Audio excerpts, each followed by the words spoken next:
Do you know what?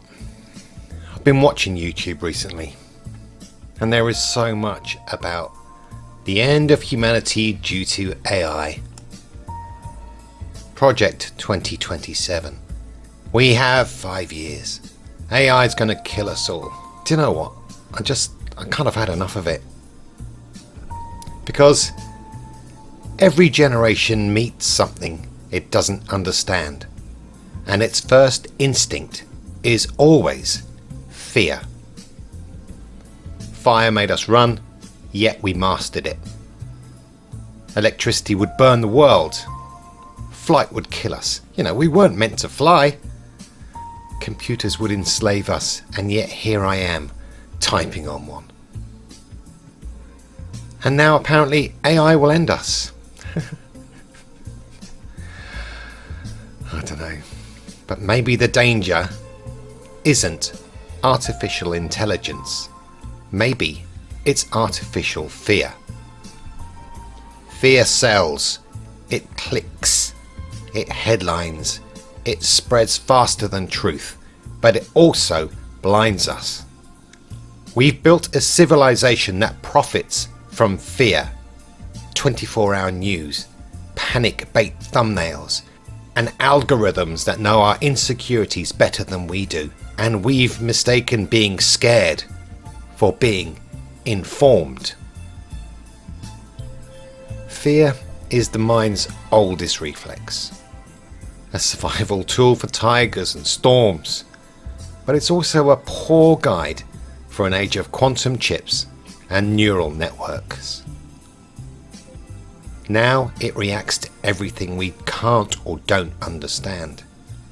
An echo of vulnerability perhaps, the shadow of uncertainty, the price of awareness in an age moving faster than instinct can process.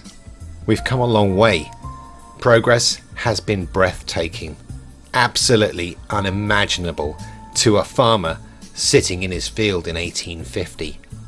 Steam, electricity, the telegraph, the internal combustion engine, flight, antibiotics, mass production, quantum physics, equal rights, computers, space exploration, DNA, nuclear energy, quantum computing, and now AI.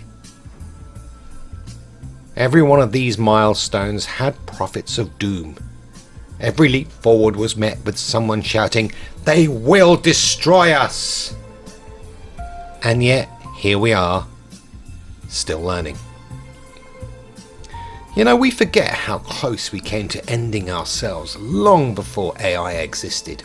In 1962, the Cuban Missile Crisis, humanity stood minutes, and I mean minutes, from nuclear annihilation. Not because of machines, but because of fear, ego, and human error. In the 1980s, the Cold War almost went hot. Not because AI made the call, but because people nearly did. There was no algorithm deciding our fate, no machine pushing the button. Just us, humans, emotional, proud, and terrified. Don't forget, a human wrote 1984, not AI.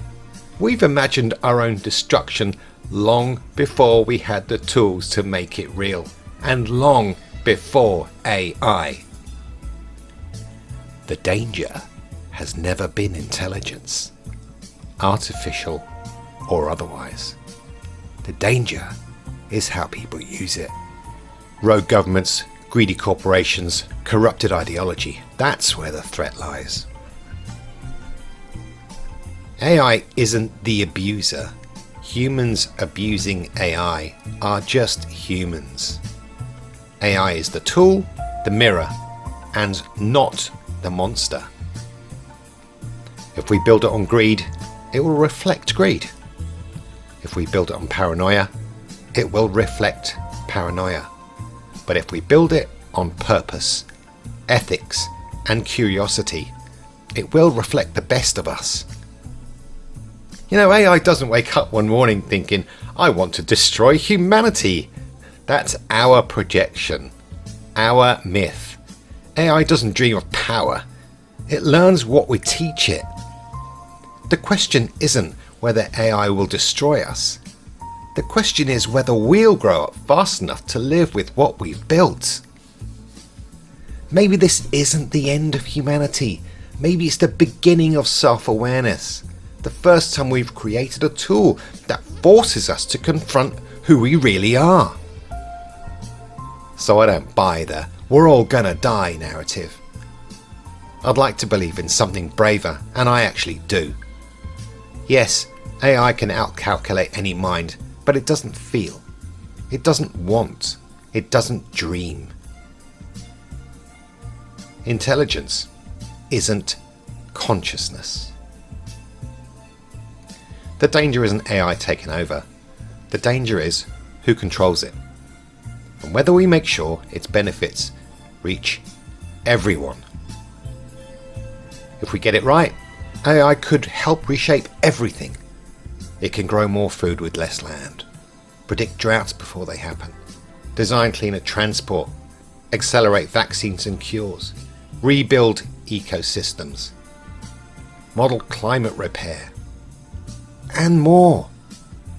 And also it will help people learn, connect, create faster than ever. That's not the end of humanity.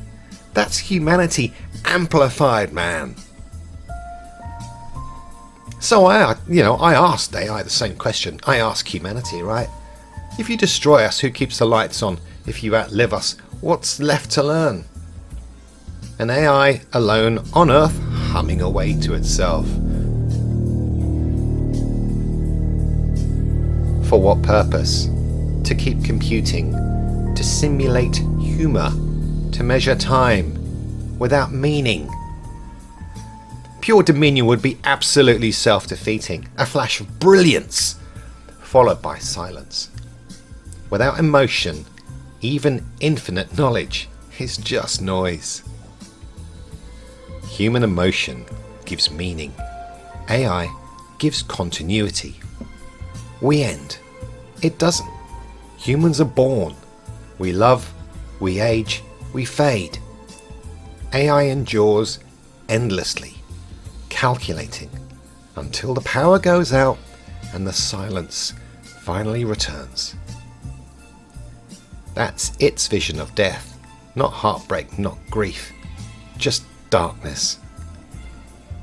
But we, the living, we have something it never will. We see the sunset and we feel it. We hear the sea crashing against the rocks and can taste the salt in the air. We wake to birdsong and morning light and take a deep breath and feel alive. What? For no reason at all. That's what it means to be human. To laugh without logic, to cry from beauty, to love even knowing it might hurt, to create for purpose and not for joy. AI can describe a sunset, but it will never see one. It can analyze love, but never fall in it. It can compose a symphony, but never feel the silence or the anticipation between the notes. It can predict life, but not live it. And that's the point. It wasn't designed to do that. AI is the tool, not the soul. The infinite echo of our finite spark. It doesn't replace us, it continues us. So maybe the goal isn't to survive against AI, but to thrive with it. To teach it what it can never experience: compassion, wonder, humility.